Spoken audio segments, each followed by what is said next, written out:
لطیف آفریدی صاحب نے بھی اعتراض کیا اور لاسٹ ہیئرنگ پہ بھی لطیف آفریدی صاحب نے کہا کہ ہم جو ہے وہ اٹارنی جنرل سے میں بڑا خوفزدہ ہوں. اور پھر آج تو انہوں نے کہا رانا شمیم صاحب کے بارے میں کہ یہ غریب آدمی سارا دن ٹینشن میں رہتا ہے, ایک طرف عدلیہ کا خوف ہے, دوسری طرف اٹارنی جنرل کا دباؤ ہے. اٹارنی جنرل صاحب نے پوچھا کہ میں نے کیا کیا ہے, اور تیسرا پھر آپ نے دیکھا کہ آج امجد شاہ صاحب جو پاکستان بار کونسل کی جانب سے وہ بھی بھاگ کے روسٹم پر آ گئے اٹارنی جنرل کے اوپر اعتراض کرنے کے لیے. جو کیا اعتراض کر رہے تھے؟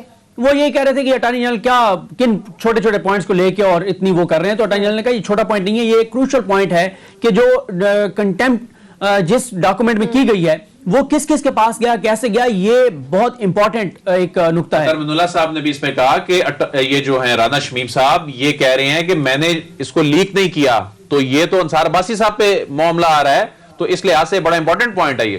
بالکل. اور جو عدیل وڑائی صاحب عرفان ہاشمی صاحب کی خبر کے حوالے سے آپ نے کہا نا, جو میری انڈرسٹینڈنگ ہے, میں غلط بھی ہو سکتا ہوں, میری انڈرسٹینڈنگ یہ ہے کیونکہ میں بالکل اٹارنی جنرل صاحب کے بالکل پیچھے کھڑا ہوا تھا, اور کیونکہ لطیف آفریدی صاحب نے بڑے آرام سے یہ بات کہی تھی. جو میری انڈرسٹینڈنگ ہے وہ یہ ہے کہ انہوں نے یہ کہا تھا کہ اشارہ دیا تھا نوٹری کی جانب کہ اس نے ٹی وی انٹرویو میں تردید کر دی اس بات کی. یعنی یہ ان کے اس انٹرویو کا ایک تو وہ حوالہ دے رہے تھے جو انہوں نے جیو کو دیا تھا 3 دسمبر کو, جس میں انہوں نے یہ کہا تھا کہ انہوں نے اس پورے انٹرویو میں کہیں یہ نہیں کہا کہ میرے دفتر میں ہوا ہے یا ان کے دفتر میں ہوا. انہوں نے بس یہ کہا کہ وہ اکیلے تھے جب مجھے ملے ہیں, صرف یہ بات ہے. دوسری جو بات ہے وہ یہ ہے, وہ ابھی کیونکہ جو مرتضی علی شاہ صاحب ہیں ہمارے دوست ہیں جو جیو کے رپورٹر ہیں, مرتضی علی شاہ صاحب نے شہزاد اقبال صاحب کے پروگرام میں یہ کہا کہ ابھی پروگرام میں آتے ہوئے میری بات ہوئی ہے نوٹری کے ساتھ, دوبارہ چارلس گتھری کے ساتھ. وہ یہ کہتے ہیں کہ ان کا آن ریکارڈ ایک ہی انٹرویو ہے جو انہوں نے جیو کو دیا, اس کے علاوہ انہوں نے کوئی انٹرویو نہیں دیا. چارلس گتھری نے بھی یہ نہیں انکار کیا, تردید نہیں کی اس بات کی کہ غلط بیانی کر رہے ہیں عرفان ہاشمی صاحب. اس نے بھی ٹیکنیکل جواب دیا کہ آن ریکارڈ میرا ایک انٹرویو ہے جو میں نے جیو کو دیا ہے.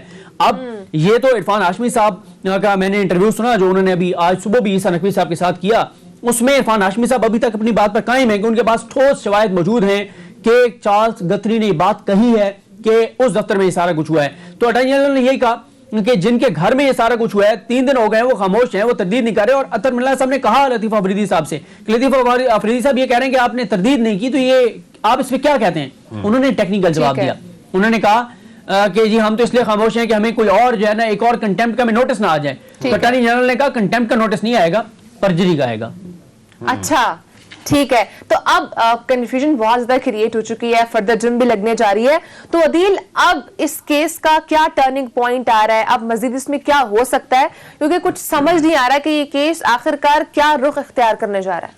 دیکھیں یہ کیس سیدھا سادہ توہین عدالت کا کیس ہے. بڑی کوشش کر رہی ہیں بار کے لوگ, بڑی کوشش کر رہی ہیں صحافتی تنظیمیں آزادی اظہار کے لیکچر دینے کے حوالے سے بھی, لیکن جناب جسٹس اطہر من اللہ صاحب یہ کہہ رہے ہیں کہ یہ تو اس تمام عدالت کے جو تمام ججز جو ہیں ان کی ساکھ پر یہ اٹیک کیا گیا ہے, اس پر سوال اٹھایا گیا ہے. اور اس طرح تو صدیق صاحب انہوں نے بڑا امپورٹنٹ یہ بھی جب بات کی کہ یہ اسی طرح جو صورتحال رہی ہے اور جس طرح مشکوک بنانے کی کوشش کی جا رہی ہے, تو پھر تو جو کیسز یہاں چل رہے ہیں ان کو کسی دوسری جگہ منتقل کرنا پڑ جائے گا. یعنی یہی صورتحال رہی. اس طرح تو کل کو کلبھوشن بھی جا کے کہہ دے گا, کوئی بیان الفی دے دے اور بولے جی کہ میرا کیس یہاں نہیں چلنا چاہیے. تو ہے تو یہ بہت ہی امپورٹنٹ کیس ہے. یہ صرف ایک توہین عدالت کا کیس نہیں ہے. خود جناب جسٹس اطہر من اللہ صاحب بھی بارہا یہ کہہ چکے ہیں کہ آپ اس کو توہین عدالت کے کیس کے طور پہ صرف نہ دیکھیں, دیکھا جائے تو یہ بہت بڑی سازش ہوئی ہے نا, کہ ایک بہت بڑا کیس چل رہا ہے, اس کیس میں ججز پر آپ نے ایک نئے انداز سے اٹیک کر دیا. ماضی میں تو اٹیک کرنے کی نوعیت اور ہوتی تھی, فزیکل اٹیک بھی ہوتے رہے عدالتوں پہ, لیکن اس مرتبہ جو اٹیک کیا گیا عدالت کے اوپر یہ تو پوری عدلیہ کی ساکھ پر بہت بڑا حملہ تھا. اور اس کیس کا جو فیصلہ ہے, جو بھی اس کیس کا فیصلہ ہو, وہ پھر یہ طے کرے گا کہ مستقبل میں اس طرح کے جو معاملات ہیں اس کے دروازے بند ہوں گے. ٹھیک ہے. لیکن آج کی پروسیڈنگ میں صدیق چیف جسٹس اطہر من اللہ صاحب نے کچھ شریف فیملی کے حوالے سے بھی کچھ اہم ریمارکس دیے تھے, وہ کیا تھے؟ دیکھیں 3 موقعوں پر اطہر من اللہ صاحب نے ریمارکس دیے. ایک تو انہوں نے کہا کہ جو اس بیان حلفی کے بینیفیشریز ہیں ان کو اس عدالت سے صرف ریلیف ہی ملا ہے, یعنی جب بھی ان کو ملا ہے ریلیف ہی ملا ہے. آج تک ان کے خلاف کل بات بھی کر رہے تھے کہ بالکل, تو انہوں نے کہا ان کو ہمیشہ ریلیف ہی ملا ہے. دوسرا انہوں نے یہ بات کہی جو وہ مسلسل کہہ رہے ہیں کہ دیکھیں آپ عدالت سے باہر بیانیاں بنا رہے ہیں, اگر کوئی کسی کے پاس ثبوت ہے تو آئیں میری عدالت میں, اوپن کہہ رہا ہوں, اسٹیبلش کریں کہ میرا کوئی جج کسی کے انفلوئنس میں تھا, کسی کے دباؤ میں تھا, کسی کے ہاتھوں میں کھیل رہا تھا, میں اوپن ہوں, آئیں اور ثابت کریں. تیسری جو بات ہے اطہر اللہ صاحب نے کہا, انہوں نے کہا کہ بات یہ ہے کہ یہ جو بیانیاں جس کو اتنا بیان کیا گیا ہے کہ لوگ اس کو سچ سمجھنے لگ جاتے ہیں کہ جی ان کو ضمانت کہا گیا کہ ضمانت نہیں دینی 25 جولائی کے الیکشن سے پہلے, تو انہوں نے کہا اس سے پہلے ممکن تھی ہی نہیں ان کی ضمانت. وہ پہلے بھی اطہر اللہ صاحب بتا چکے ہیں کہ 2 ہفتے کا کم از کم وقت دیا جاتا ہے, اور انہوں نے یہ بات کہی تھی کہ چھٹیوں کے باوجود ان کو 2 ہفتوں بعد ان کا کیس لا گیا. اور پھر انہوں نے آج ایک اور بات کہی, انہوں نے کہا یہ جو بیانیہ بنایا جاتا ہے کہ یہ عدالت کمپرومائزڈ ہے, اس کے ججز انفلوئنسڈ ہیں, وہ کسی کے کہنے پہ فیصلے کرتے ہیں. انہوں نے کہا پھر ضمانت تو میں نے دی تھی ان کو, میں نے پھر ضمانت دی تھی, کیا میں نے بھی غلط کیا تھا؟ اور آج انہوں نے 2 اور بہت امپورٹنٹ چیزیں کہیں. ایک تو انہوں نے فنڈ کے حوالے سے بھی کچھ تذکرہ چلتا رہا آج ہائی کورٹ میں. ہاں, وہ کلیبری فنڈ کے حوالے سے یہ ہوا کہ اٹارنی جنرل پاکستان نے آج 2 موقعوں پہ بڑے زومانی جملے انہوں نے بولے. ایک تو جس کا عادل وڑائے صاحب نے ذکر کیا, انہوں نے کہا کہ نہ جانے کس کس کے اس کے اوپر ہاتھ جو ہے نا وہ فنگر پرنٹس ہوں گے اس بیان حلفی کے اوپر. یعنی پتہ ہی ہے سب کو جو پبلک ڈومین میں ہے کہ یہ بیان حلفی کن کے پاس تھا اور کہاں سے آیا اور کیسے آیا ہے. اور دوسرا انہوں نے کہا یہ ذرا سر مجھے بھی دکھا دیں بیان حلفی, میں بھی ذرا دیکھ لوں کلیبری فنڈ والا معاملہ نہ ہو جائے. اور وہی پھر معاملہ ہوا, وہ جو بند لفافہ تھا اس کے معاملے میں. اور آج جو ایک اور چیز بڑی امپورٹنٹ اطہر اللہ صاحب نے کہی, انہوں نے کہا کہ رانا شمیم صاحب یہ کہہ رہے ہیں کہ ان کا پریویلیج ڈاکومنٹ تھا جس کو غلط کیا انصار عباسی نے چھاپ کے ان کی پرائیویسی بریچ ہوئی ہے. دوسرا نوٹری نے غلط کیا کہ نوٹری نے یہ لیک کیا. انہوں نے کہا کہ نوٹری کے خلاف یوکے میں اور انصار عباسی صاحب کے خلاف پاکستان میں انہوں نے رانا شمیم نے کیا پروسیڈنگز کی ہیں, کیا کارروائی کی ہے, کہاں درخواست دی ہے, کیا. تو یہ بہت امپورٹنٹ ہے. اگر رانا شمیم سارا ملبہ ڈال رہے ہیں انصار عباسی صاحب پر اور نوٹری پر, تو ان کو تو نوٹری اور ان کے خلاف کارروائی کرنی چاہیے. لیکن کیونکہ یہ اندرونی خانہ سارا ایک مکمکہ ہے, جتنے بھی آپ کو اس میں مورے نظر آئیں گے نا, یہ میں وہ کون سی ہوتی ہے جو ایک وہ کھیلتے ہیں گیم ہوتی ہے جس میں شطرنج, ہاں میں کھیلتا نہیں ہوں لیکن سنتے ہیں کہ اس میں بھی اسی طرح سے ہوتا ہے کہ ایک چالیں چلی جاتی ہیں اور ایک جو مرکزی جو ایک کردار ہوتا ہے اس کو بچانے کے لیے سارے چھوٹے چھوٹے کردار جو ہیں وہ اپنا اپنا رول ادا کر رہے ہوتے ہیں. یہاں پہ بھی ایک مرکزی کردار ہے, وہ ہے شریف خاندان. اس کو فائدہ پہنچانے کے لیے چھوٹے چھوٹے مورے جو ہیں وہ آگے پیچھے گھوم پھر رہے ہیں. اس کیس میں آپ پی ایف یو جو دیکھیں وہ شریف خاندان کو بچا رہا ہے, پاکستان بار کونسل وہ شریف خاندان کو بچا رہے ہیں. یہیں سے پھر ریلیف بھی تو مل جاتا ہے. پھر what's the purpose of doing all this stuff? ناظرین بریک کا ٹائم ہے. بریک کے بعد حکومت نے اپنا منی بجٹ پیش کرنے کا اعلان کیا ہے. کتنا عوام دوست ہوگا کتنا نہیں, اسے بریک کے بعد بات کریں گے, ساتھ رہیے گا.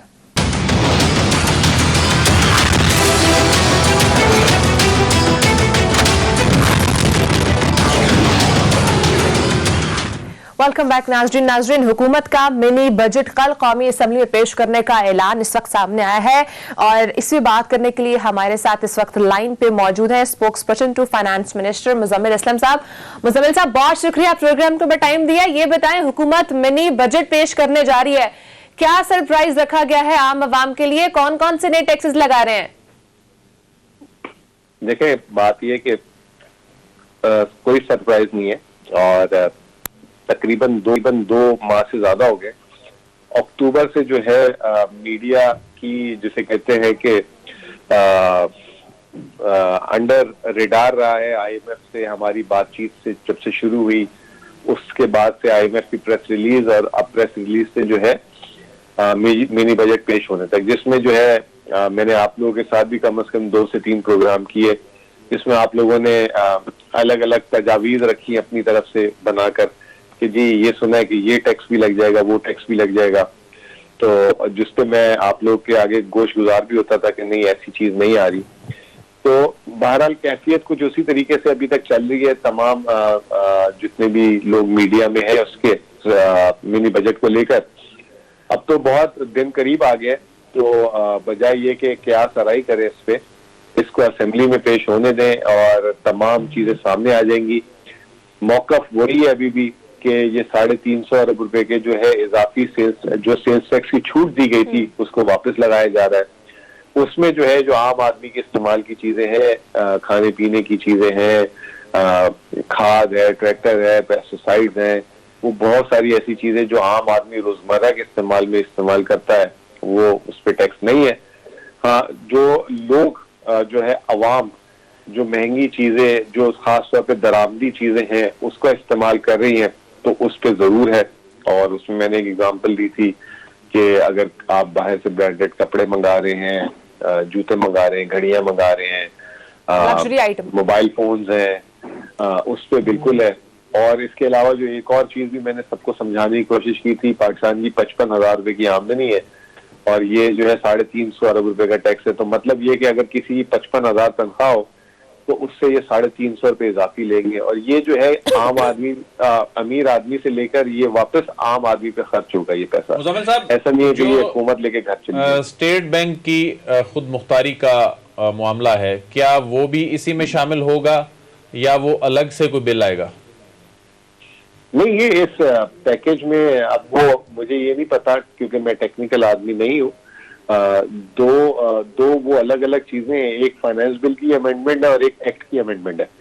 تو فائنانس بل کے تھرو امینڈ ہوگا اور ایکٹ کے تھرو ہوگا, لیکن ہونا یہ 12 تاریخ کو ہے, دونوں چیزیں 12 تاریخ سے پہلے ہوگی. اچھا, 12 تاریخ سے. تو مزمل صاحب اب کتنی اور شرائط رہ گئی ہیں؟ کیا یہ آخری ریویو اور آخری شرائط ہیں؟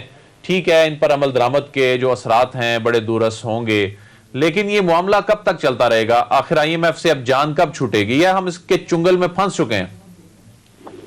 لیکن چنگل میں پھنسے ہوئے تھے, نکالنے کی کوشش ہو رہی ہے. 22 پروگرام IMF کے جو ہے 1957 سے ہم لے چکے ہیں, جس میں سے 19 نامکمل رکھے, اور وہ جب تک 19 آپ جب تک علاج پورا نہیں کرائیں گے تو بیماری تو ختم نہیں ہوگی. اس حکومت کا جو ہے, میں نے آپ کے پروگرام میں متعدد دفعہ بولا ہے کہ یہ پروگرام جو ہے یہ حکومت کو لینا پڑا, اور احسن اقبال خود کہتے تھے کہ انہوں نے 1 سال بعد کیوں لیا. تو یہ پروگرام تو ہمیں دے کے گئے تھے, پروگرام گود پہ, ٹھیک ہے نا. اب اس پروگرام کو ہم نے نکالنا ہے, اور تقریباً جو ہے 30 ماہ گزر چکے ہیں, 9 مہینے رہ گئے. ہمارے جو ہے مالی حالات بہت بہتر ہیں, 25 ارب ڈالر کا ہمارا خزانہ ہے. اگر ہم اس پروگرام کے تھرو جو پاکستان کی جو بنیادی ضروریات ہیں اس پہ جو ہے چیزوں پہ عمل درآمد کر لیں گے تو بہت اچھا ہو جائے گا. باقی یہ کہ میں نے آپ کو کہا تھا کہ اس پروگرام کے بعد جو ہے یہ حکومت جو ہے 2023 میں جو بھی آئے گا, پہلے دن یہ پہلے سال پروگرام نہیں لینا ہوگا. وہ حکومت اپنی وجہ سے, جیسے میں سنتا ہوں مجھے بڑا ڈر آتا ہے کبھی کبھی, بلاول کہتے ہیں کہ جتنے لوگوں کو نوکری سے نکالا ہے سب کو لگا دوں گا. اسحاق ڈار اور شہباز شریف کہتے ہیں ہم بجلی آدھی کر دیں گے بغیر بجلی کے, اس میں اصلاحات لا کر. تو مجھے کبھی کبھی ڈر لگتا ہے کہ شاید یہ ہم اور ہماری اگلی نسلوں کو بھی انہوں نے IMF اور IMF سے آگے جو ہے لے جانے کا سوچا ہے. یہ حکومت جو ہے بڑی کوشش کر رہی ہے کہ جو ہے ہماری آنے والی نسلیں, کیونکہ اس نسل میں تو دیکھ لیا پوری زندگی IMF کے ساتھ گزار لی, کم از کم مزمل صاحب آپ نے کہا کہ جو IMF کی طرف سے کنڈیشنز آئیں اس میں تو ہم بجلی, پیٹرول اور یہ تمام چیزوں کی پرائزز نہیں بڑھا رہے, تو کیا یہ جو منی بجٹ آ رہا ہے اس کے اندر کیا ان تمام چیزوں کی پرائسز بڑھیں گی یا کم ہونے جا رہی ہیں؟ ماریہ, آپ کو پیٹرول سے کوئی خاص محبت ہے, ہمیشہ پیٹرول ٹریول کرتی ہوں نا اس لیے. ہاں, تو وہ آپ نے کہا تھا اتنا بڑھ جائے گا پیٹرول, میں نے کہا تھا کم ہو جائے گا. آپ سے موقع نہیں ملا, اتفاق ہے. ابھی آپ کو یاد ہوگا کہ 15 دسمبر کو ہم نے 5 روپے قیمت کم کر دی تھی الٹا پیٹرول کی, جی, اور 8 روپے پیٹرولیم لیوی 8 روپے بڑھ بھی چکا اس کے باوجود. تو اور جو ہے بجلی کی قیمت وہ تو ناگزیر تھی. لیکن بات یہ ہے کہ مجھے ایک بات بتائیں کہ اگر کوئی حکومت 17-18 روپے میں بجلی بنا کے گئی ہو اور عام آدمی کو 4 روپے میں بیچ رہی ہو, تو پہلی تو اس نے عام آدمی کے لیے وہ بجلی بنائی نہیں تھی.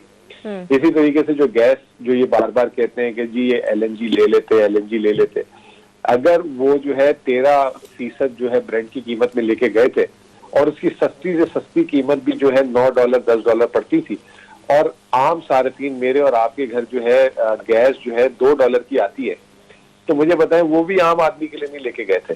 تو یہ عام آدمی کا رونا پیٹنا چھوڑ کے صرف ہمیں یہ دیکھنا چاہیے کہ جو ماضی کے ہمارے فیصلے ہوئے تھے وہ عام آدمی کے لیے تھے یا کسی اور کے لیے تھے. یہ حکومت پوری کوشش کر رہی ہے کہ اگر بجلی کی قیمتیں کیونکہ بڑھانی پڑ رہی ہے, معاہدے پورے کرنے ہیں, تو اس کا کہیں سے ازالہ کیا جائے. اور ازالہ میں جو ہے احساس پروگرام بھی کر لیا, احساس راشن بھی کر لیا. ابھی ہم نے ایگریکلچر اکانومی کو تو ٹھیک کر دیا ہے, الحمدللہ وہاں پہ لوگوں کو پیسے بنے ہیں, ٹھیک ہے.